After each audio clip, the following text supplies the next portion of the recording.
Bien, dans le monde des arts martiaux, dans le monde du Qigong, de la méditation, on parle beaucoup de taoïsme. Le problème, c'est que on emploie un mot qui n'a pas de sens, on l'emploie à tort et à travers,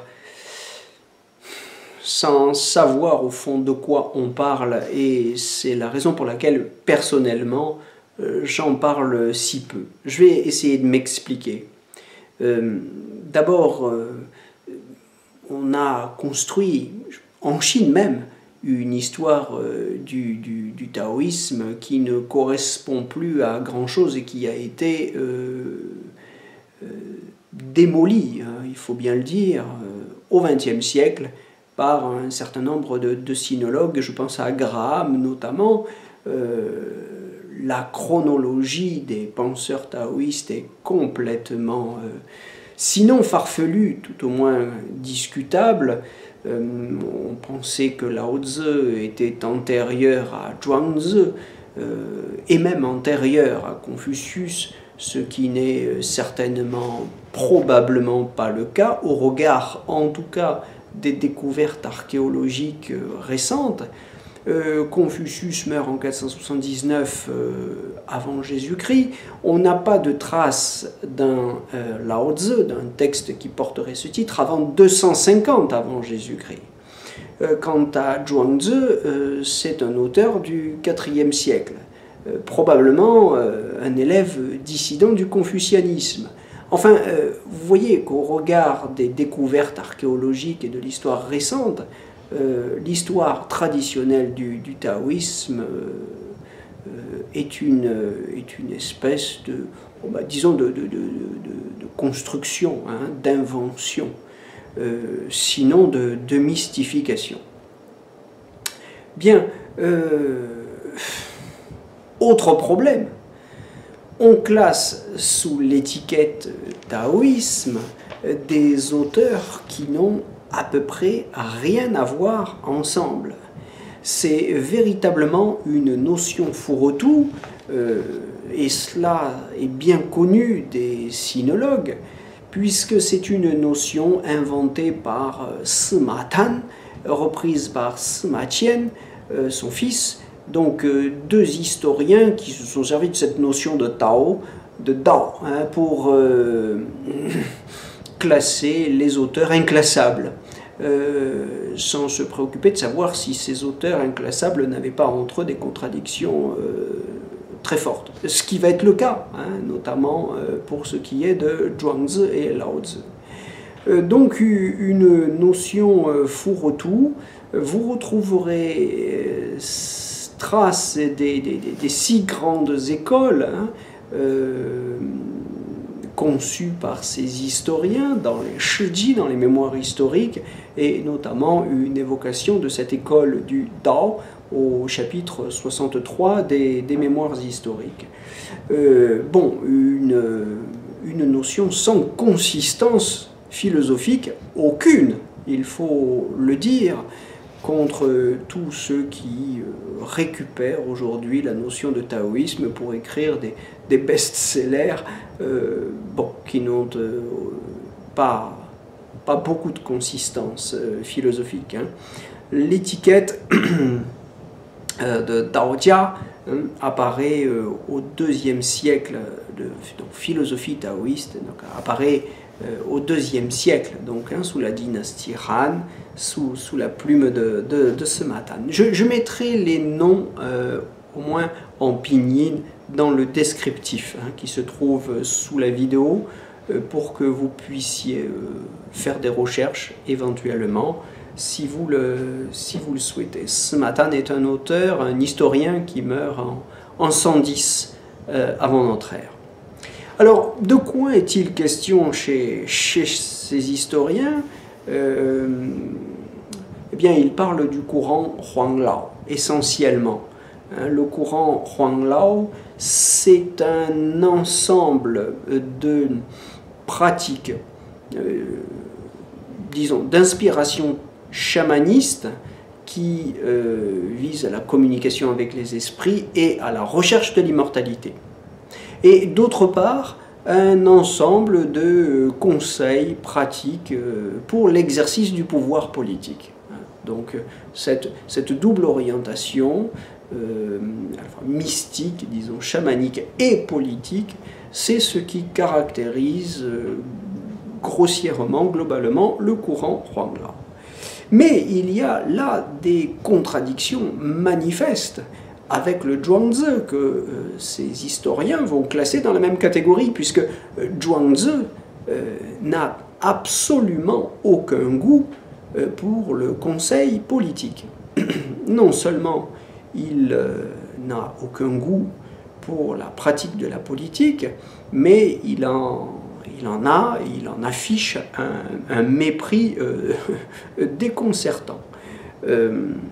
Voilà, donc il y a, oui, plus qu'une indifférence de Zhuangzi à l'égard de la politique, un véritable mépris.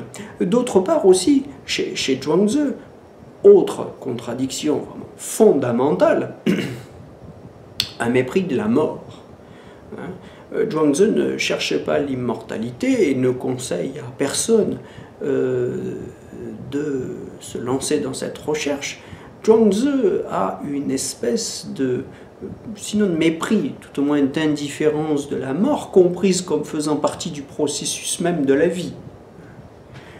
Il y a, si vous voulez, chez Zhuangzi, une espèce d'amour de la vie qui va jusqu'à l'acceptation sereine et même joyeuse de la mort. Donc, je vous repose la question, au vu de ces informations, de cette comparaison rapide, qu'est-ce que c'est que le taoïsme ? Est-ce que vous sauriez répondre? Est-ce que c'est une philosophie politique? Est-ce que c'est au contraire une philosophie du retour à la nature contre l'engagement politique? Et comme le disait brièvement Marcel Granet dans sa conclusion, dans ses pages de conclusion sur la pensée chinoise, un texte qui reste tout de même une référence, et dans lequel il comparait le taoïsme à une espèce d'épicurisme à la chinoise, puisque je vous rappelle qu'Épicure, c'est aussi en Grèce quelqu'un qui méprise la politique et invite au repli raffiné et délicat sur la philosophie qu'on pratique dans son jardin. L'épicurisme, c'est la philosophie du jardin opposée à la philosophie ou à la sophistique qu'on pratique dans les rues et sur l'agora. Il y aurait chez les taoïstes quelque chose de ce retour à la nature opposé à la vie sociale, à l'engagement politique. Donc, deuxième question, est-ce que le taoïsme est une philosophie ou une religion de l'immortalité, ou au contraire plutôt une philosophie au sens grec du terme, entendue comme un apprentissage de la mort et donc une acceptation de la mort? Vous voyez, là il y a deux véritables contradictions, et je n'entends pas évidemment trancher dans cette contradiction. Je crois qu'il faut la laisser ouverte pour nous éviter, et ce sera déjà bien, un usage trop facile de la notion de taoïsme. En réalité, on ne sait pas si le taoïsme est plutôt l'un que l'autre, puisque c'est une construction, je disais tout à l'heure, une notion fourre-tout, inventée par ces deux historiens, Sima Dan et Sima Qian. Donc moi, personnellement, je préfère ne pas parler de taoïsme, je préfère parler de Zhuangzi si j'ai à parler de Zhuangzi, de Lao Tzu si je parle de Lao Tzu. On pourrait éventuellement parler de taoïsme pour désigner une religion chinoise, oui.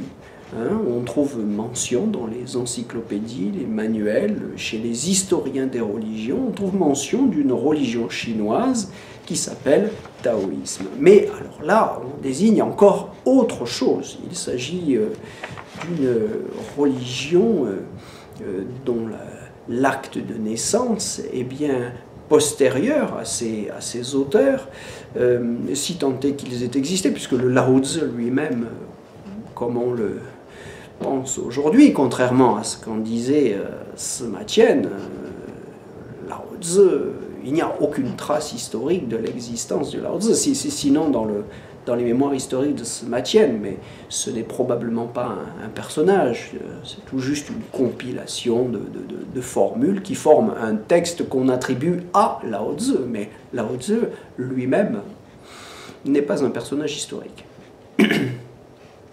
Bien, alors, si on parle de religion chinoise, pour ce terme de taoïsme, c'est encore une autre réalité qu'on désigne, donc une réalité historique, un courant ou un ensemble de courants religieux avec ces rituels, hein, désignés alors plutôt sous le terme de Daojiao.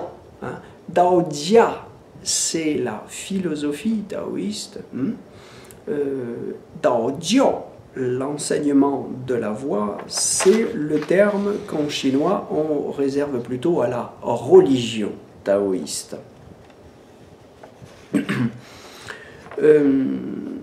Bon, cette religion, elle est née, disons, au tournant du IIe siècle après Jésus-Christ, aux alentours des années 120-145, sous les Han orientaux, dans le Sichuan, avec les frères Zhang, Zhang Daolin notamment. C'est une histoire qui aboutira à la fin de ce IIe siècle aux révoltes des turbans jaunes, un petit peu avant la période des Trois Royaumes. Les turbans jaunes qui proclamaient le Taiping Dao, hein, la voie de la grande paix. Voilà, c'est une religion qui commence donc avec la tradition des Tianshi Dao, hein, la voie des maîtres célestes, et du Wudao Midao, la voie des 5 boisseaux de riz, en référence aux 5 boisseaux de riz qu'il fallait payer pour être accepté dans cette communauté. Bon, c'est une religion. On peut se servir du terme taoïste pour désigner une religion qui a une longue histoire structurée autour de 2 grands courants principaux. Je fais très simple et très court, mais pour vous donner quelques bases qui vous permettront ensuite de faire des recherches si vous le souhaitez. Ces 2 grands courants, ce sont le Quanzhen Dao et le Zhengyi Dao. Quanzhen, c'est la voie de la complétude parfaite. Je mettrai évidemment, là encore, ces termes dans le descriptif sous la vidéo, en pinyin, pour que vous puissiez faire des recherches. L'autre courant, c'est le Zhengyi Dao, la voie de l'unité orthodoxe.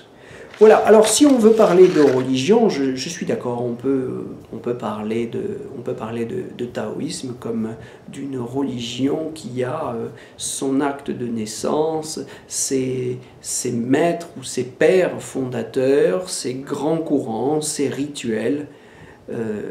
Mais sur le plan philosophique, vous l'avez vu, j'espère l'avoir suffisamment démontré, l'usage est le terme est d'un usage beaucoup plus discutable et que je déconseille en réalité.